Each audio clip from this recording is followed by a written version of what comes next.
महाकुंभ को देखते हुए जिस तरीके से संत संसद का आयोजन किया गया है, सबसे पहले तो इस कार्यक्रम में आकर आपको कैसा अनुभूति हुई, क्या कुछ आप महसूस कर रहे हैं और अपना परिचय भी दर्शकों को दीजिए। मैं अखिल भारतीय श्री पंच निर्मोही अन्य अखाड़े से महामंडलेश्वर विजयदास भैया जी महाराज।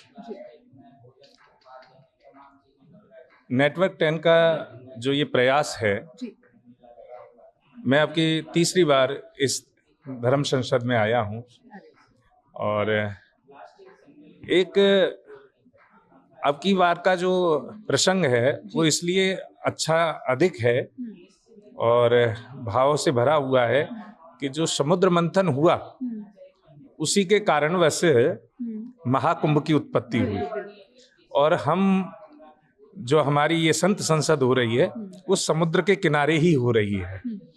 तो जो समुद्र के किनारे से लेकर महाकुंभ की तैयारियां हुई तो आज गणेश जी के पूजन के साथ साथ हमने महाकुंभ में प्रवेश ही कर दिया है। पहले गजानन भगवान के दर्शन किए और उसके पश्चात में समुद्र के किनारे हम महाकुंभ पर्व के लिए संत संसद में बैठे हुए हैं, आए हुए हैं और टीवी 10 के माध्यम से लोग इसे देख रहे हैं और जानकारी प्राप्त कर रहे हैं, क्योंकि ऐसी संत संसद किसी अन्य चैनल पर नहीं होती है। डिबेट तो बहुत होती हैं लेकिन उस डिबेट का प्रारूप बदल जाता है।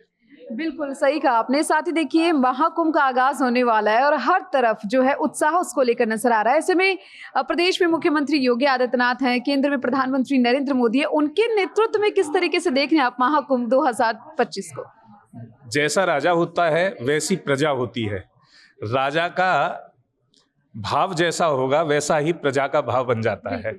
जब हमारे राजा ही एक संत मत हैं तो वहाँ प्रजा का भाव क्यों ना उत्तम हो। दूसरी बात यह है कि योगी आदित्यनाथ जी जिस गद्दी से हैं वो सनातन धर्म की एक मजबूत परंपरा का निर्वहन करने वाली गद्दी है और उस गद्दी के बैठे हुए आज यशस्वी योगी जी क्या कर रहे हैं कि एक महाकुंभ जो 144 वर्ष पश्चात एक योग बना है, तो उस योग के लिए देखो सरकारें तो आती जाती रहती हैं, लेकिन जब संतमति होती है तो संतमति का जैसा प्रभाव है वो प्रभाव वहाँ धरातल पर दिख रहा है। क्योंकि हम भी आज तक हमारे श्री पंच निर्मोही अन्य अखाड़े का ध्वजारोहण हुआ था 28 दिसंबर को, तो 28 दिसंबर से अब तक लगभग हम 65,000 मजदूरों को भोजन करा चुके हैं अपने खालसा के अंतर्गत। तो ये केवल प्रेरणा कहाँ से मिलती है? जो हमारे पूर्वज हैं, जो हमारी गुरु परंपराएं हैं, हम उनका निर्वहन करें और गुरु परंपराओं का निर्वहन योगी आदित्यनाथ जी कर रहे हैं, माननीय मुख्यमंत्री जी कर रहे हैं और उसी का ये प्रभाव दिखाई दे रहा है। बिल्कुल, एक बात आपने कही कि समुद्र किनारे आज हम संत संसद कर रहे हैं और कहीं ना कहीं देखिए जिस तरीके से सिद्धि विनायक आशीर्वाद लेकर हमने इसकी शुरुआत की है, ऐसे में दर्शकों को जो संत संसद को देख रहे हैं उनको क्या कुछ संदेश देना चाहेंगे और महाकुंभ को लेकर क्या कुछ शुभकामनाएं आपकी?